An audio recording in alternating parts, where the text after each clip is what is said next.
Ke soal yang pertama. Seorang pasien laki-laki usia 30 tahun mendapatkan resep akarbose. Apa informasi yang dapat diberikan kepada pasien tersebut terkait cara penggunaan obatnya? A. Diminum 30 menit sebelum makan. B. Diminum 1 jam sebelum makan. C.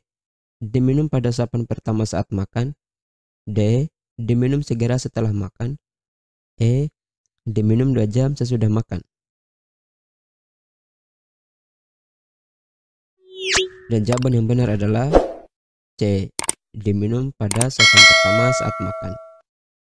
Di mana akarbose merupakan obat antidiabetik oral golongan inhibitor alfa glukosidase yang bekerja dengan mekanisme menurunkan penyerapan glukosa pada saluran intestinal dan akan lebih efektif jika diminum pada sarapan pertama saat makan. Lanjut ke soal yang kedua. Seorang pasien perempuan datang ke apotek membeli obat untuk mengatasi mabuk perjalanannya karena 1 jam lagi dia akan melakukan perjalanan menggunakan kereta api dari Jakarta menuju Bandung. Apa terapi yang dapat diberikan kepada pasien tersebut? A. Domperidone. B. Ondansetron. C. Metoclopramid. D. Zinc. E. Dimenhydrinate. Jawaban yang benar adalah E. Dimenhydrinate. Dimenhydrinate digunakan sebagai terapi yang efektif untuk mengatasi mabuk perjalanan dan direkomendasikan diminum 30 menit sebelum melakukan perjalanan dengan kendaraan. Kita lanjutkan ke soal yang ketiga. Seorang pasien menderita asma kronis dan saat ini tekanan darahnya 170/90 meter air raksa. Berikut obat yang dikontraindikasikan untuk pasien tersebut, kecuali A. Propranolol. B. Bisoprolol. C. Pindolol. D. Timolol. E. Inodolol. Dan jawaban yang benar adalah B. Bisoprolol. Bisoprolol termasuk obat antihipertensi golongan penghambat beta yang bersifat selektif, sehingga dia hanya akan menghambat reseptor beta 1 pada jantung tanpa menghambat reseptor beta 2 pada bronkus. Sementara untuk obat-obat selain bisoprolol merupakan golongan obat penghambat beta yang bersifat non-selektif, sehingga dia menghambat juga reseptor beta 2 pada bronkus, di mana jika beta 2 ini dihambat maka akan memperparah asma pada pasien tersebut. Oke, kita lanjutkan ke soal berikutnya. Pasien laki-laki mendapatkan terapi pengobatan metformin untuk mengatasi kadar glukosa darahnya. Apakah efek samping yang sering terjadi pada penggunaan metformin? A. Konstipasi. B. Peningkatan asidosis laktat. C. Kesemutan. D. Gangguan penglihatan. E. Nyeri sendi. Jawaban yang benar adalah B. Peningkatan asidosis laktat.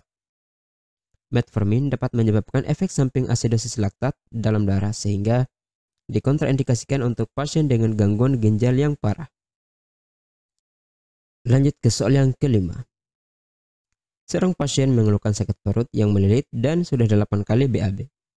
Manakah obat yang tepat untuk terapi pasien tersebut? A. Antasida. B. Hyasin butyl bromid. C. Oralit. D. Kaolin. E. Loperamid. Jawaban yang benar adalah B. Hyasin butyl bromid. Terapi pengobatan untuk sakit perut yang melilit atau kram perut dapat diberikan antispasmodik yang merelaksasi otot polos. Obat yang termasuk golongan ini antara lain papaverin, skopolamin, hyasin butyl bromid, dan atropin. Lanjut ke soal berikutnya. Seorang ibu usia 30 tahun datang ke apotek dengan keluhan nyeri pada gusi disertai bengkak. Ia meminta obat asam mefenamat untuk mengatasi keluhannya. Berapa tablet maksimal asam mefenamat yang diberikan farmasis untuk pasien tersebut? A. 5 tablet. B. 7 tablet. C. 10 tablet. D. 15 tablet. E. 20 tablet. Jawaban yang benar adalah E. 20 tablet. Asmef merupakan obat DOA atau daftar obat wajib apotek yang dapat diberikan maksimal 20 tablet. Lanjut ke soal berikutnya. Seorang pasien datang ke rumah sakit. Dia didiagnosa mengalami GERD dan mendapatkan terapi omeprazol. Berapa lamakah pengobatan pasien tersebut? A. 1-2 minggu, B. 1-3 minggu, C. 2-4 minggu, D. 4-8 minggu, E. 6-12 minggu. Dan jawaban yang benar adalah D. 4-8 minggu. Lama terapi untuk GERD itu dimana kalau untuk penggunaan antihistamika 2 berlangsung selama 6-12 minggu. Sementara untuk golongan obat PPI digunakan dalam jangka 4-8 minggu. Kita lanjutkan ke soal berikutnya.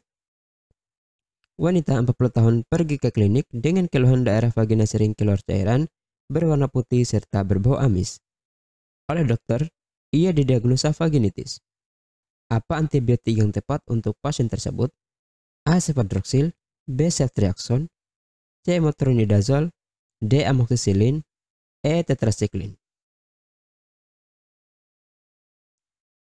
Jawaban yang benar adalah C. Metronidazole. Vaginitis disebabkan oleh Trichomonas vaginalis dan terapi utama pengobatannya adalah metronidazole. Lanjut ke soal berikutnya. Seorang pasien mendapatkan resep levothyroxine. Kapan jadwal yang tepat untuk menggunakan obat tersebut? A. 30 menit atau 1 jam sebelum sarapan atau saat perut kosong. B. Bersamaan dengan makan. C. Sesudah makan. D. 30 menit atau 1 jam sebelum makan siang. E. Malam sebelum tidur.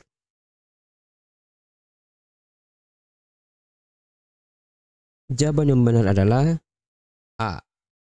Saya kira di sini cukup jelas ya, untuk levothyroxine itu digunakan sebelum sarapan pagi, yaitu 30 menit atau 1 jam sebelum makan. Lanjut ke soal yang terakhir. Seorang pasien mengalami kenaikan asam lambung. Ia mendapatkan antasida yang berisi aluminium hidroksida dan magnesium hidroksida. Apa efek samping dari aluminium hidroksida? A. Diare, B. Konstipasi, C. Sakit kepala, D. Miopati, E. Edema. Jawaban yang benar adalah B. Konstipasi. Jadi untuk komposisi antasida itu ada aluminium hidroksida. Efek sampingnya itu menyebabkan konstipasi. Sementara untuk magnesium hidroksida, dia dapat menyebabkan diare. Sehingga itulah alasannya mengapa aluminium hidroksida dan magnesium hidroksida ini dikombinasikan. Oke teman-teman, saya kira cukup sekian dulu untuk pembahasan soal kali ini. Nantikan soal-soal lainnya di kesempatan berikutnya. Dan saya ucapkan wassalamualaikum warahmatullahi wabarakatuh.